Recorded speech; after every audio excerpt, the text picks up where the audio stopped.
Hi, welcome back to my Vinuchandra vlogs. Hi, ಎಲ್ರಿಗೂ ನಮಸ್ಕಾರ. ಇವತ್ತೇನಪ್ಪ special ಅಂತಂದರೆ, ಇವತ್ತು ನಾನು ನಿಮಗೆ ತೋರಿಸ್ತಾ ಇರೋದು ಮ್ಯಾಗಿ ದೋಸೆ.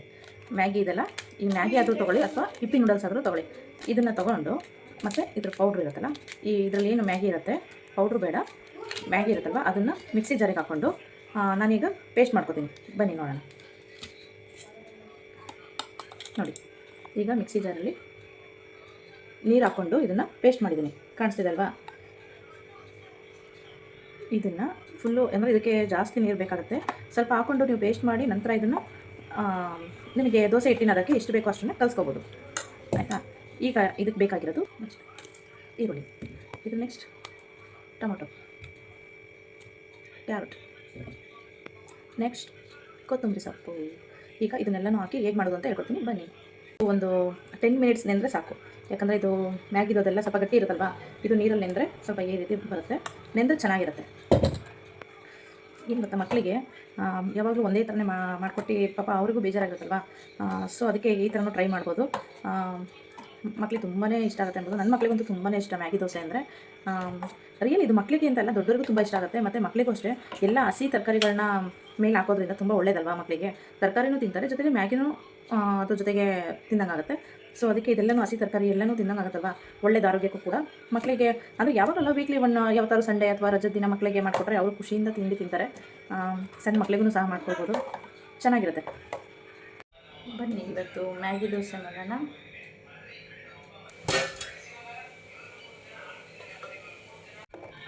ಇದು ಹಿಟ್ಟಿಗೆ ಫಸ್ಟಿಗೆ ಸ್ವಲ್ಪ ಉಪ್ಪು ಹಾಕೊಂಡ್ಬಿಡೋಣ.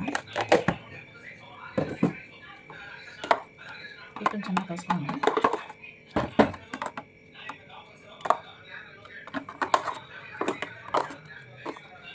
ನಾನಿಲ್ಲಿ ಹಂಚಿಗೆ ಎಣ್ಣೆ ಹಾಕೊಂಡಿಲ್ಲ, ಯಾಕಂದರೆ ಇದು ನಾನ್ ಸ್ಟಿಕ್ ಆಗಿರೋದ್ರಿಂದ ಎಣ್ಣೆ ಹಾಕೊಂಡಿಲ್ಲ. ನಿಮ್ಮದು ಬೇರೆ ಹಂಚುಗಳು ಇದು ನಾನ್ ಸ್ಟಿಕ್ ಆಗಿದ್ದರಿಂದ ನಾನು ಇಲ್ಲಿ ತವಾಗೆ ಎಣ್ಣೆ ಹಾಕಿಲ್ಲ, ಹಾಗೆಯೇ ದೋಸೆ ಇಕ್ಕೋತಾ ಇದ್ದೀನಿ. ಅದು ಸಣ್ಣಕ್ಕೆ ಹೆಚ್ಚಿರುವಂಥ ಈರುಳ್ಳಿ ಸಹ ಅದ್ರ ಮೇಲೆ ಹಾಕೋತಾ ಇದ್ದೀನಿ.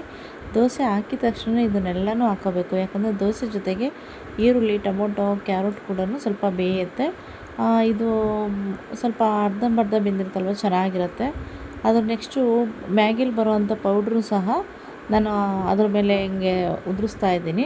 ಅದು ಟೇಸ್ಟಿಯಾಗಿ ಚೆನ್ನಾಗಿ ಬರುತ್ತೆ, ಮಕ್ಳಿಗೂ ಕೂಡ ತಿನ್ನೋಕ್ಕೆ ಚೆನ್ನಾಗಿ ಟೇಸ್ಟಿಯಾಗಿರುತ್ತೆ. ಅದಕ್ಕೆ ಆ ಟೇಸ್ಟಿಂಗ್ ಪೌಡ್ರು ಕೂಡ ನಾನು ಮೇಲೆ ಹಾಕಿದೆ. ಕ್ಯಾರೆಟು, ಟೊಮೊಟೊ ಅದನ್ನೆಲ್ಲ ಹಾಕಿದ್ನಲ್ಲ, ಸ್ವಲ್ಪ ಮೇಲೆ ಮೇಲೆ ಆಗೇ ಇರುತ್ತಲ್ವ, ಅದನ್ನು ಸ್ವಲ್ಪ ಸೌಟಲ್ಲಿ ಚುಂಚಕದಲ್ಲಿ ಹಿಂಗೆ ಮೇಲೆ ಪ್ರೆಸ್ ಮಾಡಿದ್ರೆ ಸ್ವಲ್ಪ ಅದಕ್ಕೆ ನೀಟಾಗಿ ಅಂಟ್ಕೊಡುತ್ತೆ. ಮತ್ತು ಅದನ್ನು ಒಂದೇ ಕಡೆ ತಿರ್ಸಿ ಬೇಯಿಸಿದ್ರೆ ಅದಷ್ಟು ಇದಾಗಿರಲ್ಲ. ಅದಕ್ಕೆ ಮತ್ತೆ ಅದನ್ನು ಮಡಚಿ ಹಾಕಿದಾಗ ಎರಡೂ ಸೈಡು ಸಹ ಬೇಯುತ್ತೆ, ಯಾಕಂದರೆ ತರಕಾರಿ ಇರೋದ್ರಿಂದ ಸ್ವಲ್ಪ ಅದು ಕೂಡ ಬಾಯ್ಲ್ ಆಗುತ್ತೆ.